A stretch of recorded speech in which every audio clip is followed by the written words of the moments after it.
Hey y'all, Chef IrixGuy here, and within this video I'm going to explain how to grill chicken like an absolute boss. Now I've got other videos where I smoke chicken.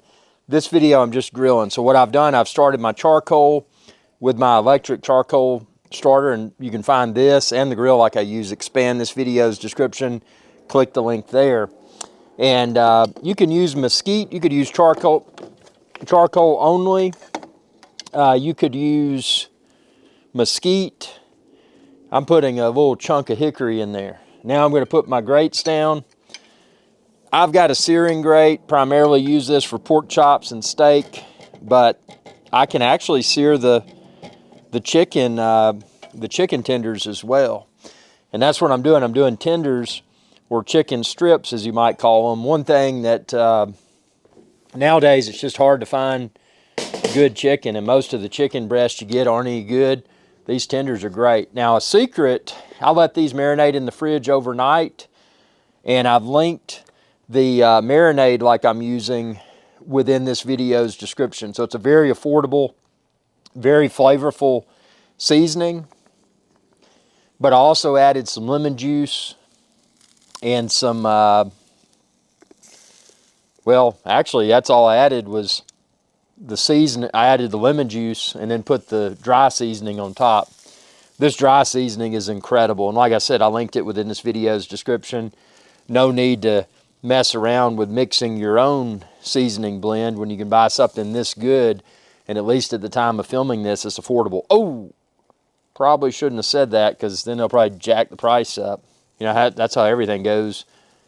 Stuff becomes popular, and they jack the price up. But see, I'm putting this right over the high heat for a minute.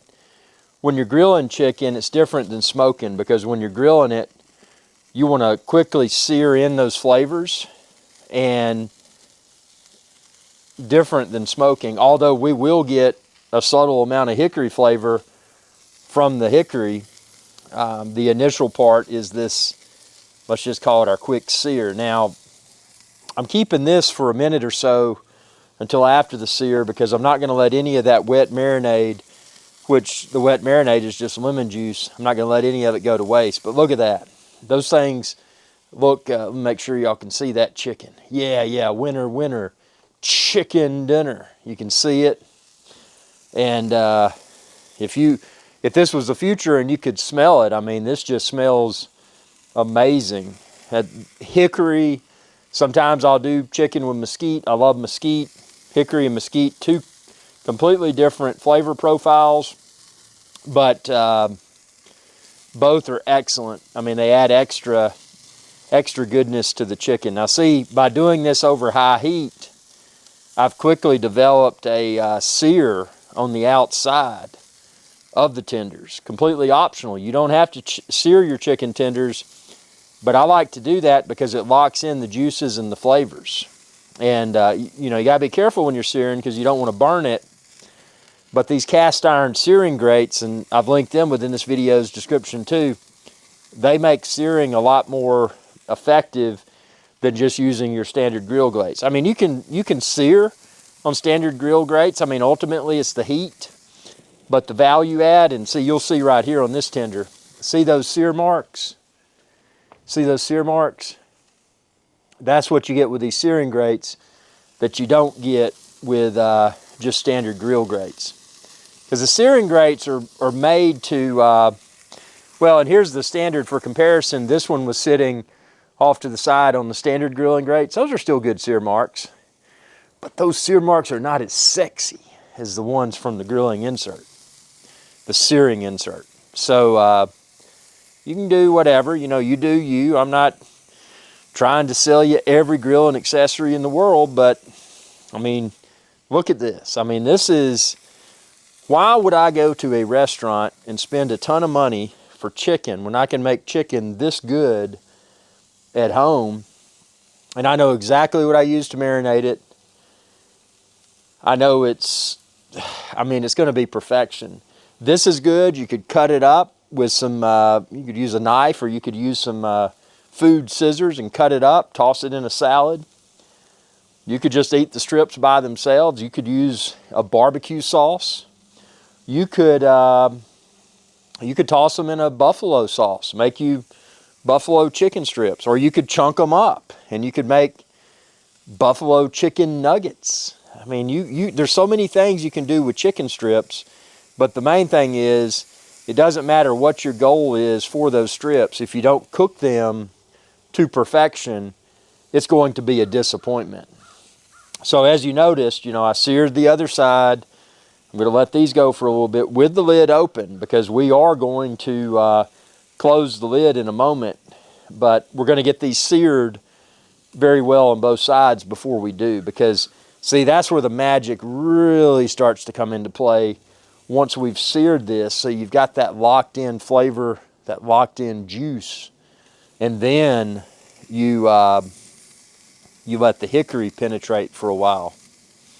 But man, these are, this one here is already, yep, that one's ready to move off to the side, so I'm moving it off. And in case you're curious, I position most of my charcoal towards the middle. So this perimeter, which is not my searing grate, the perimeter is where I'm going to, see, look at that, that looks good. So I'm moving them, after I've established what I feel is the perfect sear, I'm moving them to the perimeter. So they're still going to get heat. They're still going to get, that one needs to go to the middle. Middle's where I've got my most charcoal right now, the highest heat. But once you've got that sear and you've locked in the flavors, see, then you're moving them off to the perimeter in preparation for closing the lid of the grill. Because you want to get, the highest heat, because I'm not adding any more charcoal to this, the highest heat is going to be right when I started cooking, because that's when the charcoal and the hickory, in my case the hickory block, are very hot. So I'm taking advantage of that, searing these strips. That's the other value add of chicken strips or chicken fingers, is that unlike a breast, which is usually big and plump, these tenders, they don't take as long to cook.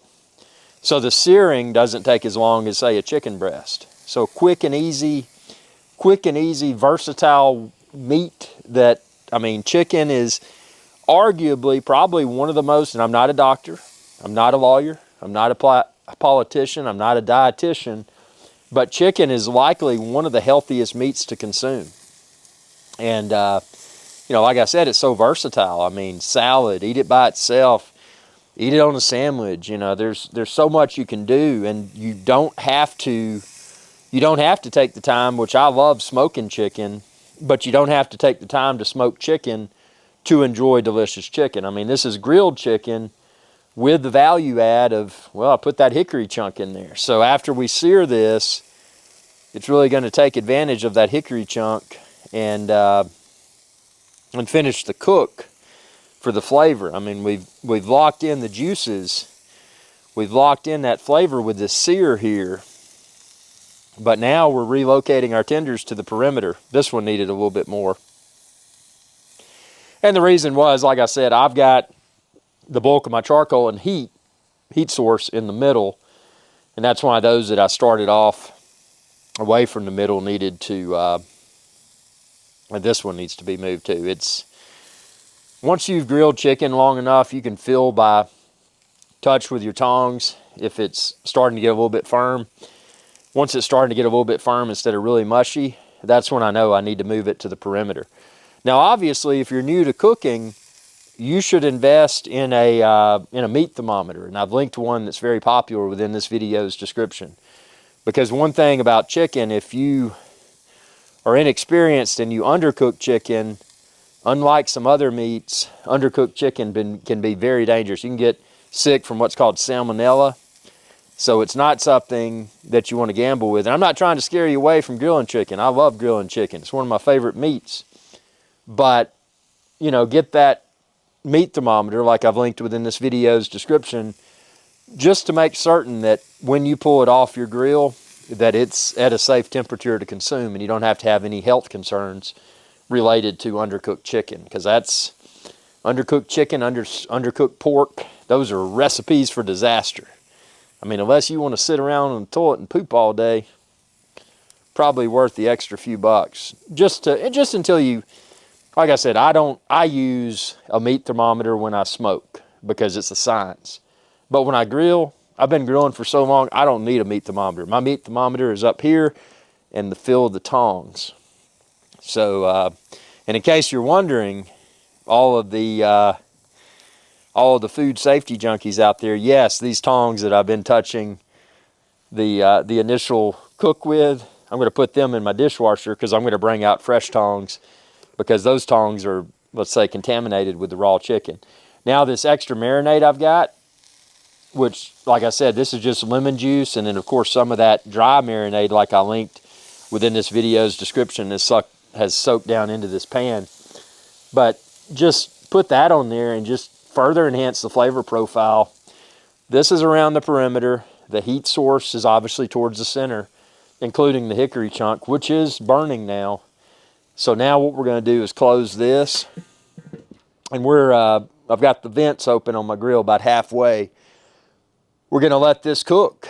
We're going to flip it periodically. I mean, that could be every 5-10 minutes or so. And then once it achieves the desired degree of doneness, which again, use your, and I tell you what I'll do for fun, I'll bring out my little temperature monitor so you can see it in action. But you don't want to overcook the chicken because it'll dry it out. But obviously you don't want to undercook it because of food safety reasons. So there's a fine line there. But the main thing is, once you've seared, you don't want to put your chicken back over that extremely high heat, because the sear was the initial part that we just did. Now we're really enhancing the flavor profile of those chicken tenders with, you can see all that hickory smoke coming up. I mean, that is just permeating that chicken with hickory goodness. So you got hickory, you've got the taste of the chicken itself, you've got the marinade. Like I said, I marinated it in the refrigerator overnight. You can do it for a few hours, but man, you do it in the refrigerator overnight in an airtight container like this, it's going to take it to the next level. So yeah, let's let this do its thing, and we're going to come back and I'm going to show you my chicken here in a few minutes. So this right here is a popular temperature gun for chicken, and I'm not a food lawyer, so you check your own what's chicken done temp, but it's probably around 165 degrees Fahrenheit. So what you can do, you can hit the chicken with this. Right now I'm at this one. The ones towards the middle are a little bit hotter, but I'm going to flip. And again, that temperature, there's a difference between safe to eat and optimal temp. So ultimately I'm going to continue to flip these, move them around the grill a little bit, and just get them just like I want it. You don't want chicken dried out, but obviously it's got to be at a safe to eat internal temperature. So check your guidelines for what that safe to eat temperature is, and then make sure you've at least achieved the safe to eat temperature. And then at that point, you're getting to the point to where it's a matter of, you know, personal texture preferences. And I mean, these chicken strips, I mean, it's my own cook. I don't care. I'll tell you, it looks delicious. It looks perfect. I got the color. That hickory smoke also enhances the coloration of the tenders, so you're getting the value add of that. I mean, these are going to be exceptional. And that's the beauty of chicken tenders. Like I said earlier, you don't have to use any, and you notice I'm going back over the searing grates now. Now, why am I doing that? Well, obviously the charcoal's not as hot as it was earlier when I did the initial sear, but now what I'm doing, this is not a sear, this is just, let's call it firming up the tenders. This is kind of my final, let's call it my final firm up, because now my chicken is ready, and you can see, especially if you've got 4K, how good that looks. But I'm going to grab one of the smallest chicken tenders.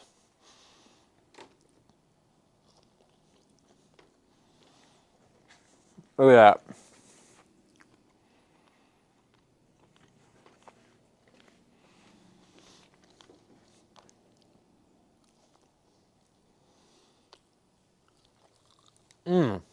It's perfect. Like I said, It was marinated. That added to the flavor profile. The sear added to the texture and the flavor profile. The hickory smoke added to the flavor profile. That is how perfectly cooked chicken should look and taste. Subscribe, ring that bell, and check out all of my cooking videos. Y'all have a good day. Hey y'all, IrixGuy here. I hope you enjoyed this video, and please be sure to subscribe to my channel, and when you do, ring that bell icon to be notified whenever I post another video. Thanks for your viewership, and y'all have a good day.